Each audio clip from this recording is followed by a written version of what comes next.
Hello and welcome to yet another discussion on Indian economy, policy and environment.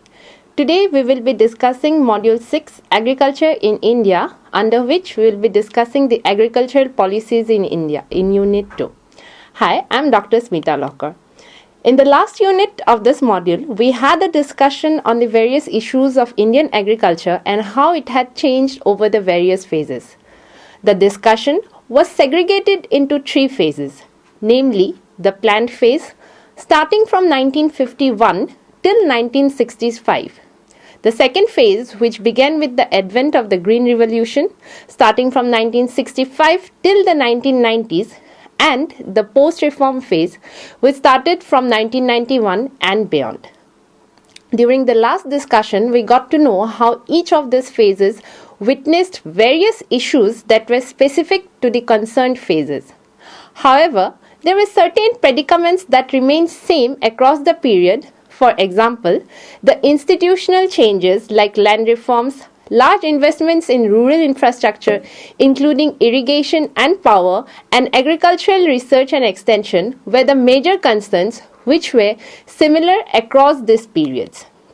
In today's discussion, we will see how agricultural policies have addressed these issues over the years and have helped in shaping the agricultural sector across these phases. Prior to the liberalization of the Indian economy in June 1991, a planning framework governed agricultural policies, like all other sectoral policies. The amount of plan outlay, its financing, and targets set for the agricultural sector were all decided through the planning process at the state and central levels. However, it needs to be kept in mind that the nature and role of planning for the agricultural sector of India was primarily determined by its specific characteristic of being under the operation of millions of independent producers, and thereby agriculture planning in India consisted of creation of a rural infrastructure combined with the provision of modern inputs and a framework of incentives for the farmers to enable them to increase output through the adoption of modern technology. Starting with, there were several components of the agricultural policy and programs in the first and subsequent 5-year plans in India during the post-independence period.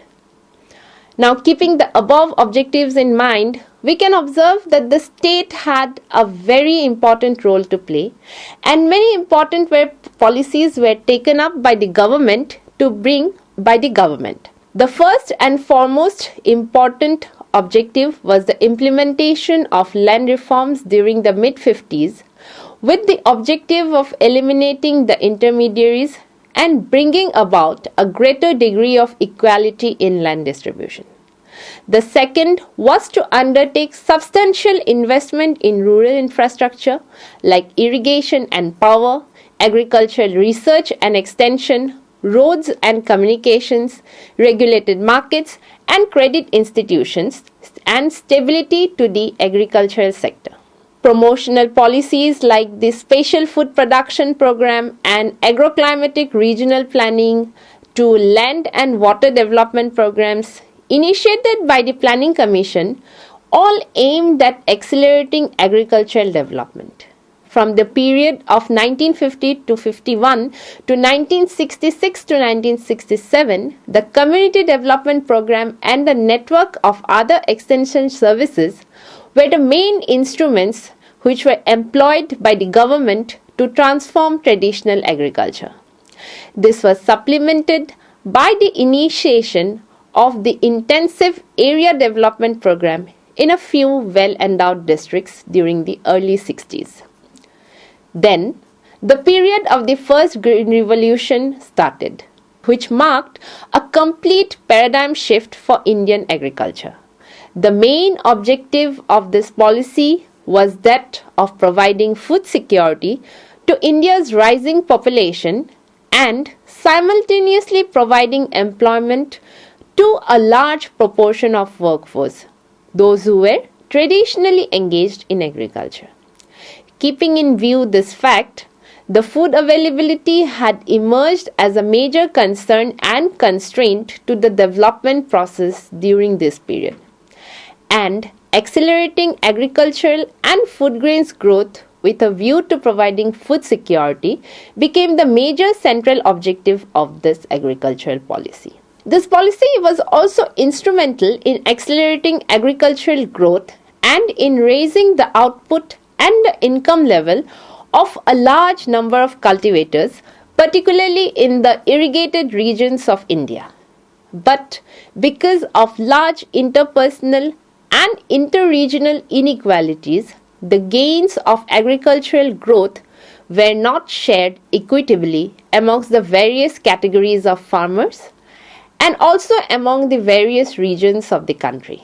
Nevertheless, the rapid growth consequent to the adoption of new seed fertilizer technology resulted in raising food grains production in India and thereby enabling the country to meet the food grains demand generated by the rapid growth of population combined with a modest growth in per capita income. But the benefits of this revolution was not reaped equally by all the states.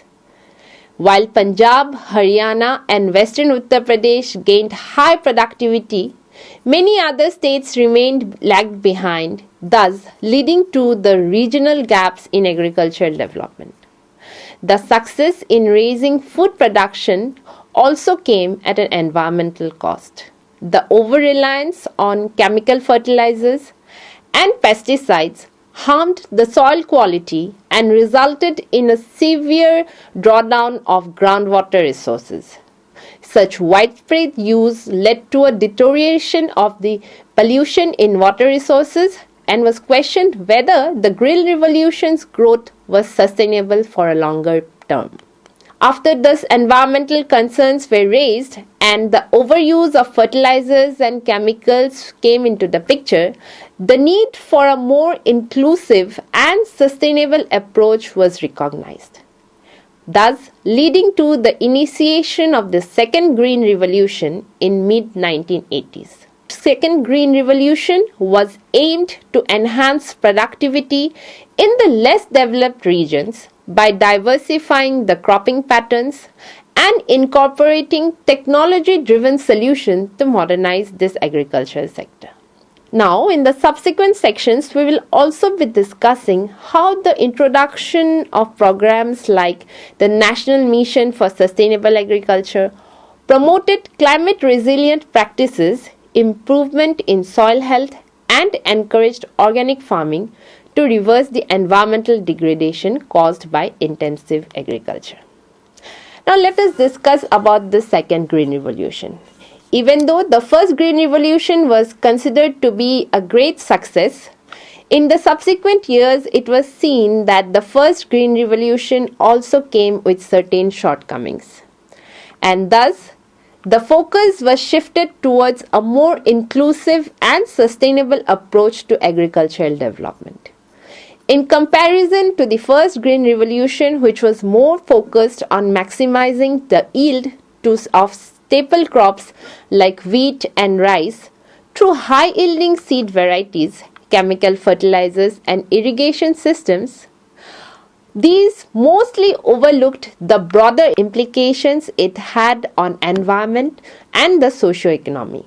Some of the major concerns that were raised after the first Green Revolution was soil degradation, groundwater depletion due to the system's reliance on irrigation, and along with the marginalization of lesser developed regions and crops. In order to overcome these issues, the second Green Revolution aimed at sustainability, diversification of cropping systems, and promotion of underrepresented crops such as pulses, oilseeds, and horticultural products was highlighted.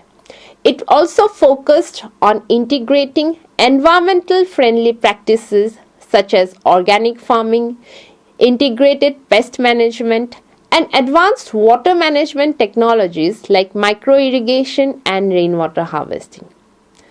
Thus, the second Green Revolution sought the modernization of agriculture through adopting biotechnology, and precision farming methods, along with information tools to enhance efficiency while minimizing the harm caused by ecological degradation. Thus, the second green revolution can be summed up as the accessibility in the three fields: food security, which will lead to physical access to food; the economic access to food due to cost cutting because of the genetically modified foods; the ecologically accessible and safe foods due to sustainable agricultural revolution. Thus, along with the ecological perspective, it can also be seen that the second green revolution also created the employment opportunities for most of the farmers. Now, after the discussion of the first and second green revolution, which has helped the economy move towards more inclusive strategies in order to deal with the impact of climate change and protection of resources, it is now seen that the government has moved towards more inclusive strategies. In order to produce more genetically modified crops and making Indian agriculture more climate resilient, the Government of India launched the National Mission for Sustainable Agriculture in 2011-12. One of the main concerns under the National Mission for Sustainable Agriculture was soil health. It was seen that during the first and second green revolution, with the overuse of fertilizers and chemicals, the soil health had degraded to a great extent. And with the implementation of NMSA, it was seen that soil health had been a major concern. Due to decades of intensive farming and fertilizers and pesticides, the soil health was degrading. Therefore, the NMSA program initiated measures like the distribution of soil health cards among farmers, as a result, enabling them to understand the nutrient requirements of their soil and to undertake balanced fertilization practices. It thereby reduced overuse of chemical fertilizers and thereby making agriculture more sustainable.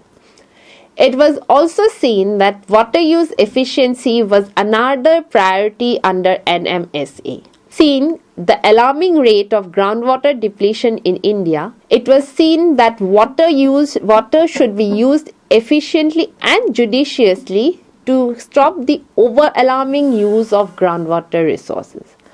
The mission also promoted micro-irrigation technologies like drip and sprinkler systems that ensured reasonable use of water. In addition to this, efforts were also being made to develop rainwater harvesting systems and watershed management projects for conserving water resources, particularly in the rain-fed and drought-prone areas.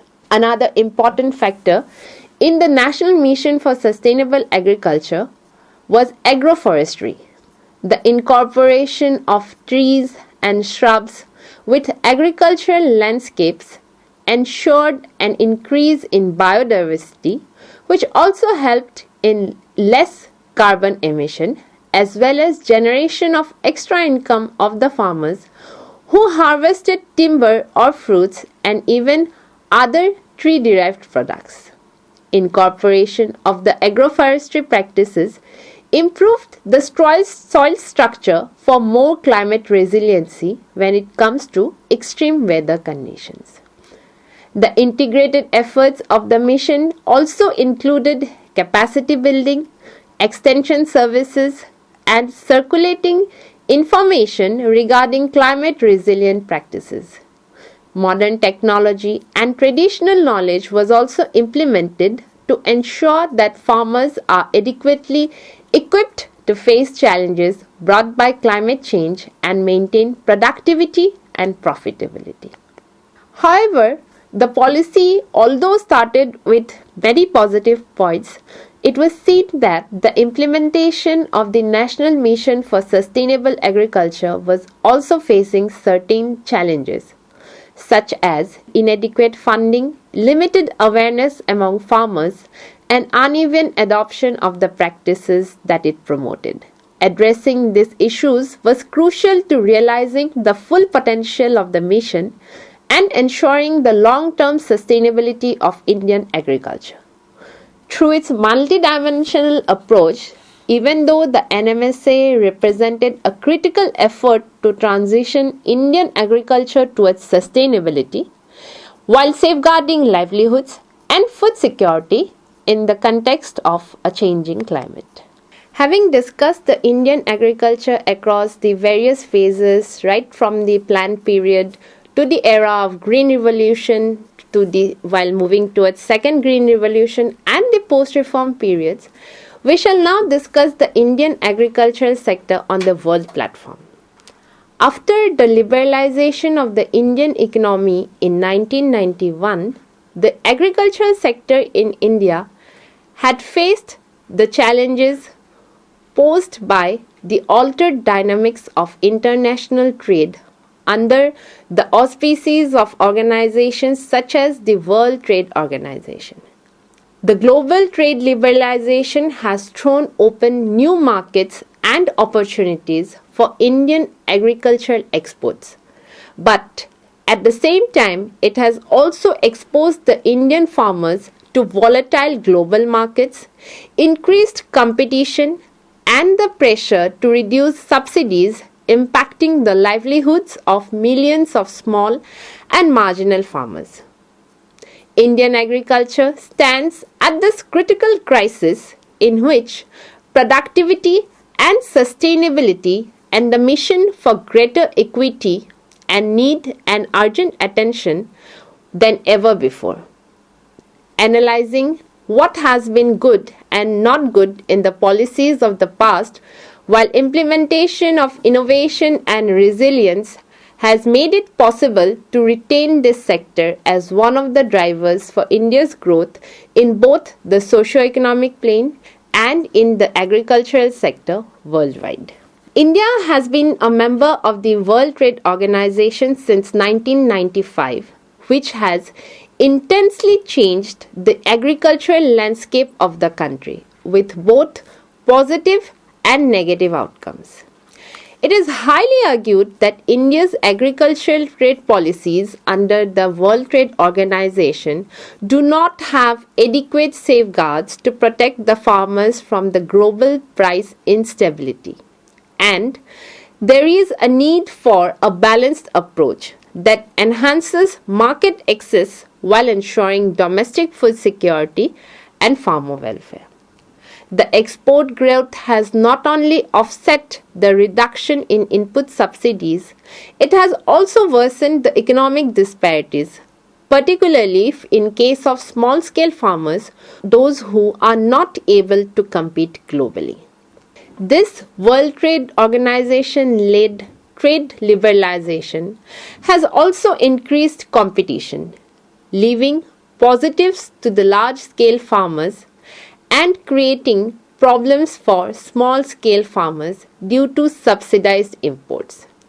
In this regard, the agricultural policies of India must strengthen its safety nets such as minimum support prices and crop insurance policies to deal with the more adverse effects of liberalization towards the Indian farmers. Thus, the perspectives of WTO can be summed up by viewing the positive impacts as well as the negative impacts on the Indian agriculture. The positive impacts being the market accessibility. World Trade Organization, after India having its membership, has thrown open the world markets to India's agricultural exports such as rice, spices and fruits, which has increased the export possibilities for India. It has also helped in technological transfer. The global integration under WTO has facilitated the adoption of high technologies and innovative practices, thereby improving productivity and efficiency. Even then, there are certain negative impacts of Indian agricultural sector The negative impacts being the subsidy cut. Due to compliance with World Trade Organization agreements, India had to reduce fertilizer, water, and other input subsidies that mainly affected the small and marginal farmers who rely much on government support. After the trade liberalization, it was also seen that lower import tariffs and liberalization in agricultural trade made the Indian farmers prone to all types of international markets, with the fluctuation of price as one of the major concerns. Thus, after the discussion of the WTO and its role in Indian agriculture, we can conclude by saying that Indian agricultural policies have seen significant changes since the Green Revolution and reflecting the evolving economic, social, and environmental challenges.